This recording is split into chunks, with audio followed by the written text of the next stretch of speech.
What most people misunderstand about empaths is this. They assume the issue is social skill. That somehow, if an empath has few or no friends, it must be because they don't know how to connect. But that's not just inaccurate, it's backwards. Empaths don't lack connection skills.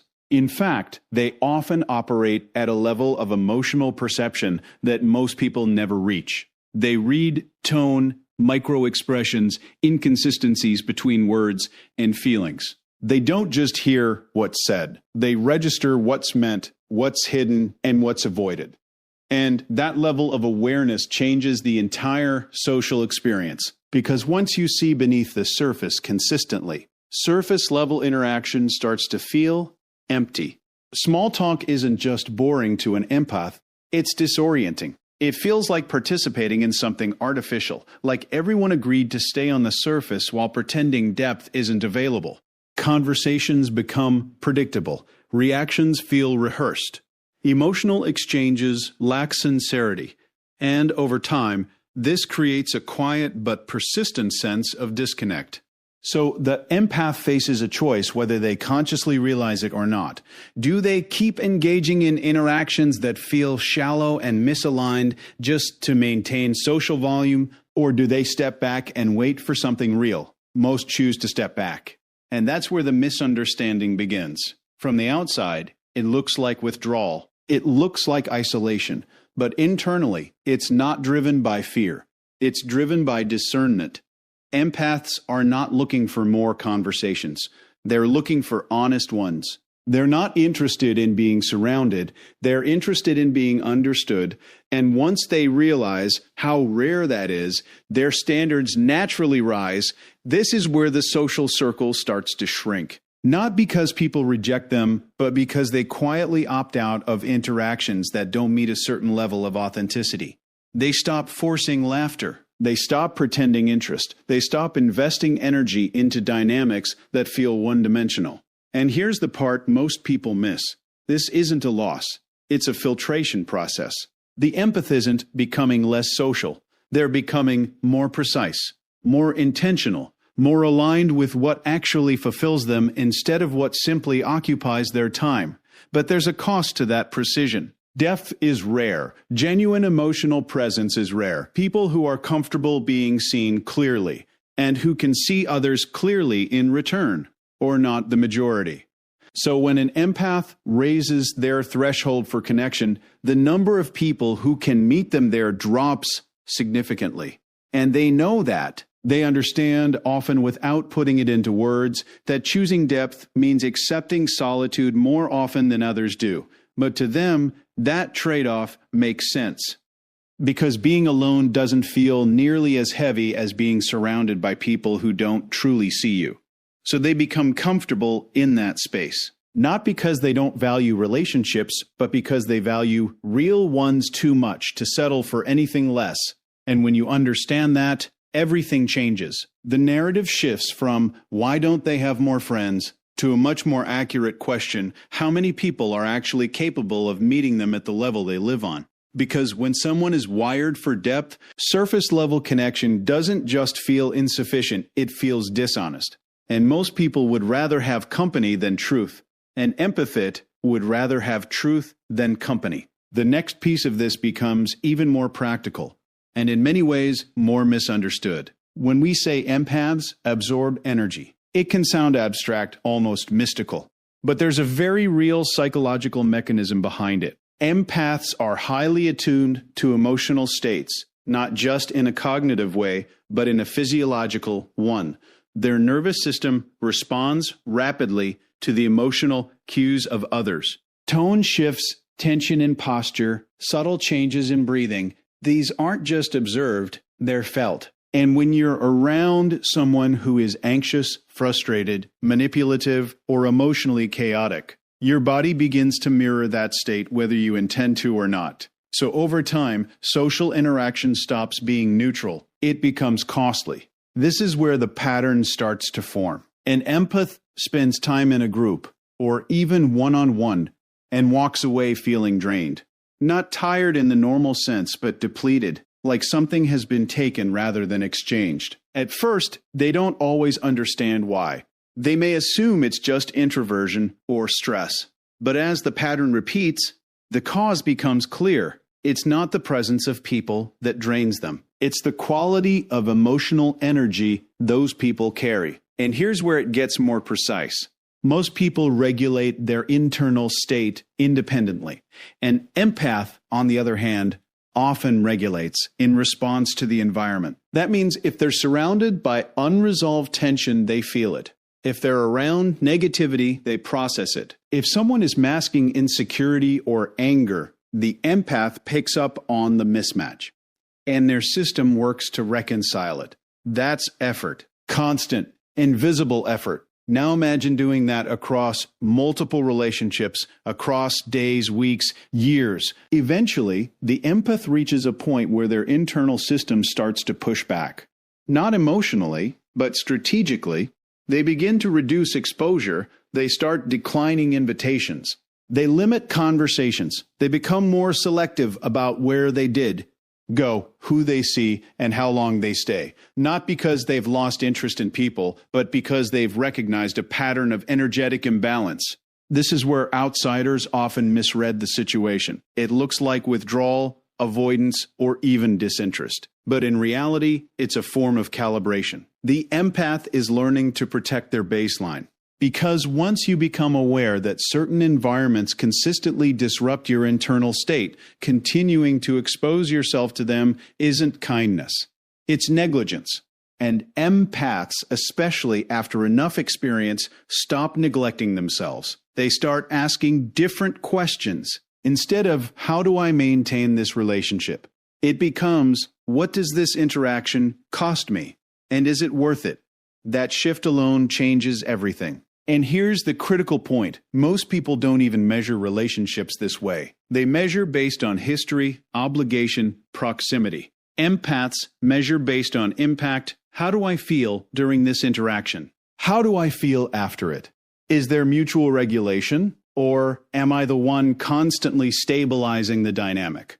When the answer becomes consistently one-sided, the empath doesn't argue. They adjust. This is why their circle gets smaller, but more stable. Fewer people, less chaos. Fewer interactions, more clarity. They're not trying to maximize social contact.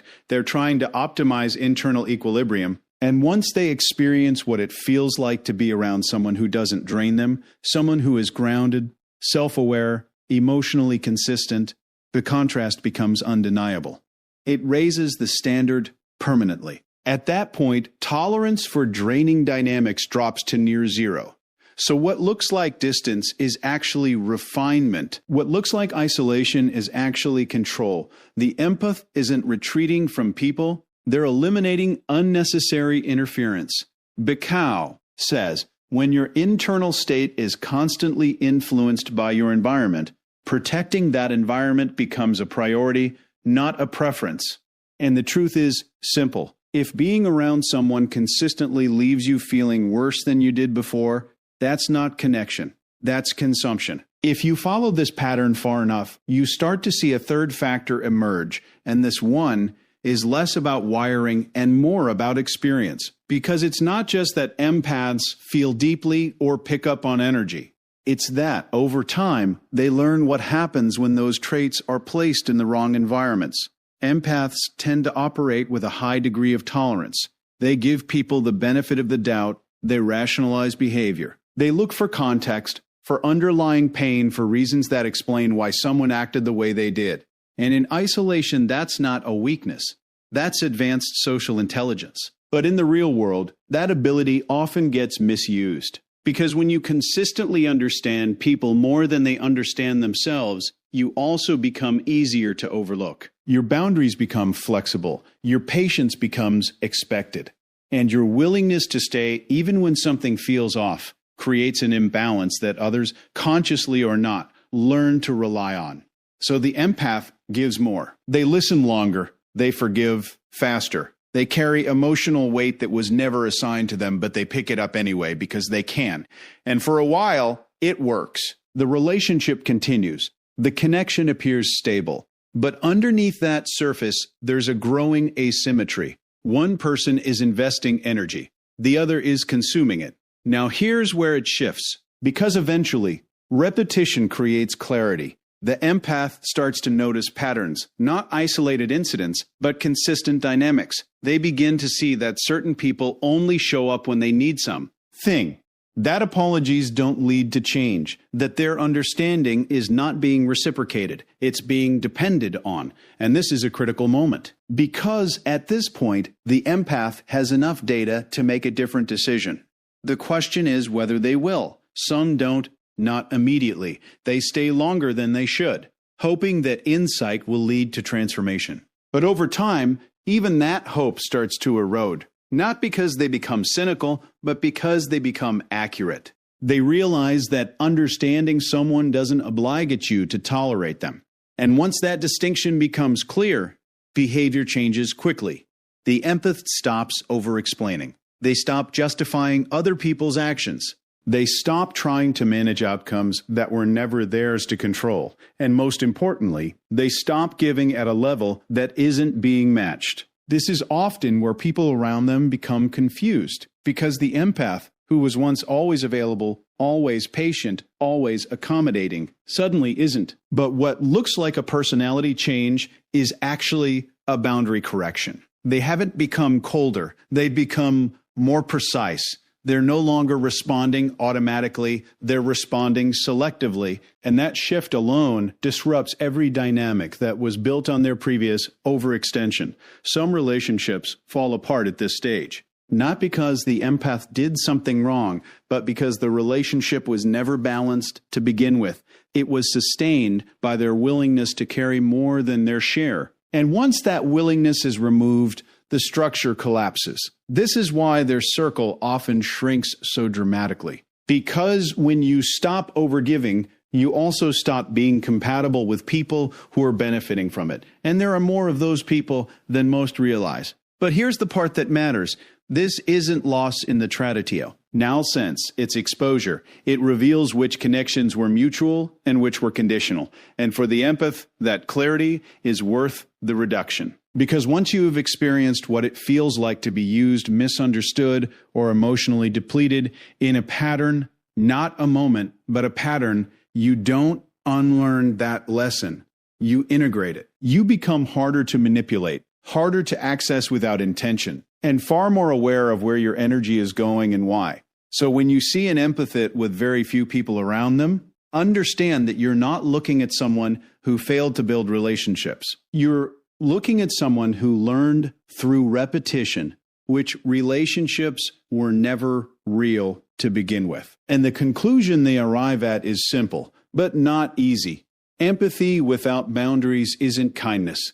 It's self-abandonment. If you take everything we've discussed, depth over surface, sensitivity to energy, and the lessons learned through being overextended, it all leads to a final shift in priority. And this is where the empath fundamentally separates from the majority of people. At some point, they stop asking, how do I maintain connection? And start asking, what kind of life actually feels right to live? That question changes the entire framework. Because most social behavior is driven by an unconscious need for validation.